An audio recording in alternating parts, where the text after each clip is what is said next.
பிரம்ம முகூர்த்தத்தில் ஏற்றக்கூடிய விளக்கை பற்றி. என்னுடைய பல பதிவுகளில் காலையில் விளக்கேற்றி இறைவனை வழிபாடு பண்ணணும்னு சொல்லியிருக்கேன். பிரம்ம முகூர்த்தத்தில் எந்திரிக்கும் போது விளக்கேற்றணும், நம்முடைய அன்றாட கடமைகளில் அது ஒன்று அப்படின்னு பல முறை பல பதிவுகளில் சொல்லியிருக்கேன். விளக்கை பற்றி பேசும்போது கூட காலையில் இந்த நேரத்தில் விளக்கேற்றினா நல்லது அப்படின்னு கொடுத்துருக்கேன்.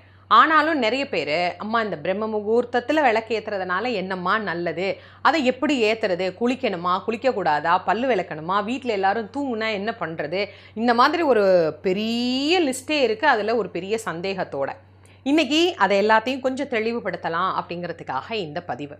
பொதுவாக காலையில் நம்ம ஏற்றி வழிபடக்கூடிய விளக்குகளில் மிக உயர்ந்தது அப்படின்னு எடுத்துக்கிட்டால் பிரம்ம முகூர்த்தத்தில் ஏற்றக்கூடிய விளக்கு.